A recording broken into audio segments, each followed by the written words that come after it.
Hello, this is Shiv Siddiq with you on NS Weekly English News. Deputy Prime Minister Datuk Seri Dr. Ahmad Zahid Hamidi has urged Myanmar to immediately end the crisis faced by the Rohingya Muslim minority in Arakan state of Myanmar.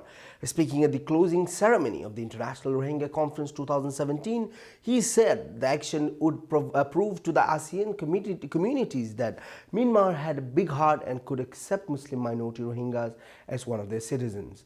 If Myanmar does not want to recognize the Rohingya as their citizen, then they should come up with another resolution instead of eradicating them from Arakan state, he said. Ahmad Zahid, who is also Home Minister, stressed that what happened and was still happening to the Rohingya Muslim was really disappointing and unacceptable, urging the Myanmar's State Councillor and Foreign Minister Aung San Suu Kyi to stop what he described as craziest madness crisis, he said. We really hope that what is happening in Arakan state will end soonest possible and infinitely. Myanmar should immediately start letting Rohingya Muslims return home and ultimately close rundown camps for displaced in Western Arakan state, a panel led by the former UN Chief Kofi Annan said on last Thursday. More than 120,000 people, mostly Rohingyas, have been living in what were meant as temporary shelter for internally displaced persons, IDPs, since bouts of communal violence ruled the state in 2012. It's really about that time they close the camps and allow people in the camps, particularly those who have gone through the citizenship verification process, access to freedom of movement and all rights of citizenship, Annan told Reuters by telephone from Geneva. Hundreds of displaced people, those returned home feasible and safe, should be moved back immediately as a first step and sign of goodwill, the panel said. The office of Myanmar leader Aung San Suu Kyi welcomed the proposal. The panel urged the government to reconsider a failed program to verify Rohingyas for Myanmar citizenship and began mapping the restriction of movement by both Rohingya and Rakhine citizens in Arakan. Residents complain of a system of checkpoints in part of the state and widespread extortion by officials at roadblocks. Months after taking power last year in a transition from decades of military rule, Suu Kyi appointed Annan in August to lead the Advisory Commission on Arakan.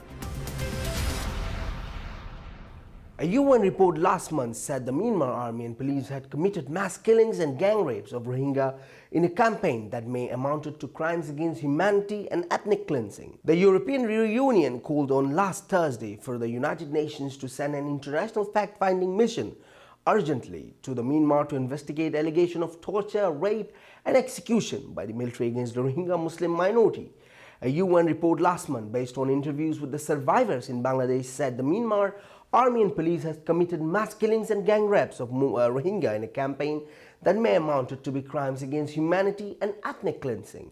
The EU draft a resolution submitted to the UN Human Rights Council strengthens language in an earlier draft circulating that stopped short of demanding an international probe into alleged atrocities. The 47-member forum currently holding a 4-week session is to vote on resolution from March 23rd to 24th. If adopted, the Council could dispatch urgently an independent international fact-finding mission to Myanmar to investigate violation with a view to ensure full accountability for perpetrators and justice for victims. An investigating team formed by the Myanmar leader Aung San Suu Kyi visited two makeshift camps in southern Bangladesh on Monday and questioned some of thousands of Rohingya Muslims who have fled Myanmar, alleging mistreatment by the soldiers and majority of Buddhists. The Rohingya refused to show their faces to the tent visiting investigator, fearing reprisal when they return home, said Magistrate Imranul Khayas, who accompanied the team. He said the man and woman talked from behind a curtain and gave accounts of horror they faced, including the raping of women, killing of children, and burning of villages. About 35 people described their experience to the investigator in Cox's Bazar's district. He said the investigators did not speak to the media. About 90,000 Rohingya Muslims have crossed the border from Myanmar into the neighboring Bangladesh. Rohingya refugees in Cox's Bazar have claimed that the Myanmar delegation that spoke to them have dismissed their claims of murder, torture and rape at the hands of Myanmar army.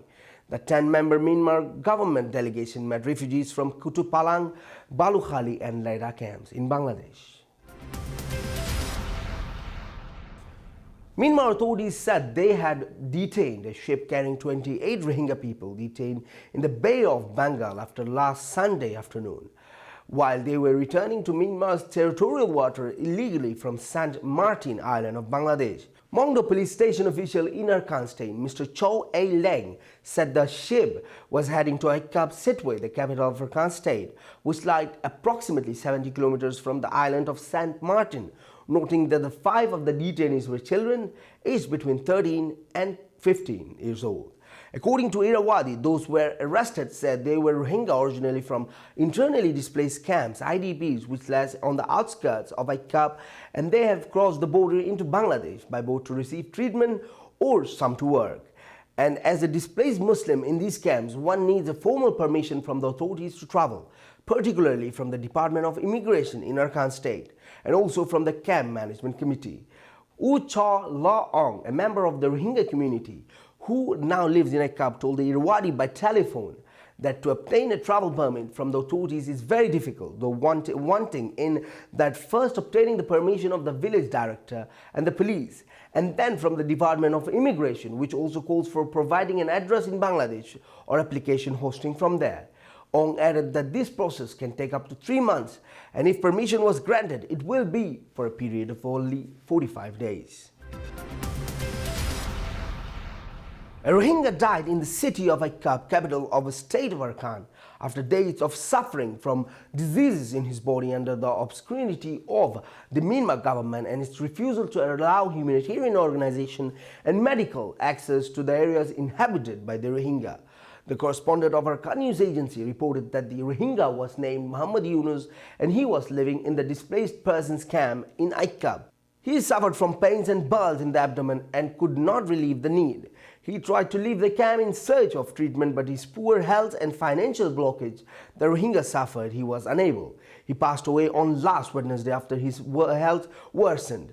Many Rohingya refugees in Arakan, western of Myanmar, suffer from many epidemic diseases, as government hospitals refuse to receive them and there are no international organizations providing medical assistance to these patients. A camp resident told the agency that the Rohingya refugees were slowly dying in these camps. There is no water which is suitable for human consumption and no treatment for diseases caused by malnutrition, calling on humanitarian and international organizations to provide health care and save them from the death awaiting each patient in these camps. And now to our international segment. 5 people were killed and about 40 injured in London on Wednesday after a car plowed into pedestrians and suspected Islamist-inspired attackers stabbed a policeman close to Britain's parliament. The death in what police called a marauding terrorist attack included the assailant and the policeman he stabbed. The other 3 victims were among those hit by the car as he speeded across Westminster's bridge before crashing into railing just outside Parliament. Prime Minister Theresa May condemned the attack as sick and depraved. The location of this attack was no accident, she said in a statement, outside her 10 Downing Street office late in the evening.